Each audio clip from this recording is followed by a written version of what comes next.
जय माता दी दोस्तों। जीवन में केवल ग्रह नक्षत्र या वास्तु दोष की वजह से ही परेशानियों का सामना नहीं करना पड़ता, बल्कि कई बार हम ऐसी गलतियां कर देते हैं जो कि पूरे परिवार पर भारी पड़ती है।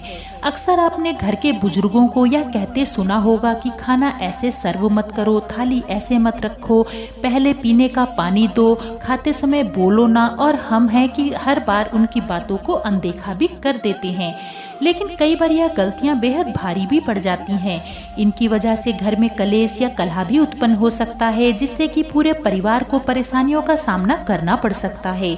तो आइए जानते हैं कि रोटी परोसते समय कौन कौन सी बातों का ध्यान रखना जरूरी है, जिससे कि माता अन्नपूर्णा सदैव हम पर और हमारे परिवार पर प्रसन्न रहें।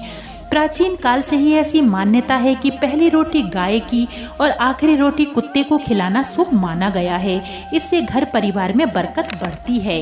ऐसे ही खाने की थाली में एक साथ 3 रोटियां रखने से घर में दरिद्रता आती है। ऐसी मान्यता है कि थाली में 3 रोटी मृतक का भोजन होता है, इसलिए किसी को भी खाना परोसते समय थाली में 2 रोटी ही रखकर देनी चाहिए। ऐसे ही रोटी परोसते समय हमेशा प्लेट में रखकर ही रोटी दें। कभी भी किसी को हाथ में रोटी नहीं देनी चाहिए। इससे परिवार के सदस्यों में आपसी मनमुटाव पैदा होता है और आर्थिक तंगी भी आती है। ऐसे ही किसी को भी बासी आटे से बनी रोटी नहीं देनी चाहिए। बासी आटे का संबंध राहु से माना जाता है। इससे पारिवारिक कलेश उत्पन्न होता है। ऐसे में रखे हुए आटे की रोटियां बनाकर आप पशु पक्षियों को खिला सकते हैं। फ्रिज में रखे रात भर के आटे की रोटियां परिवार के सदस्यों को खिलाने से घर में नकारात्मक ऊर्जा भी बढ़ती है और मां अन्नपूर्णा भी नाराज होती हैं।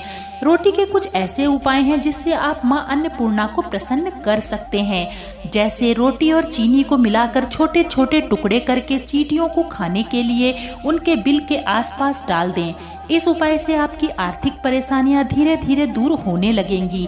शुक्रवार को रोटी के छोटे छोटे टुकड़े मछलियों को खिलाने से मां लक्ष्मी प्रसन्न होती हैं। रोज सुबह गाय को रोटी पर गुड़ रखकर खिलाने से घर परिवार में यश वैभव बढ़ता है।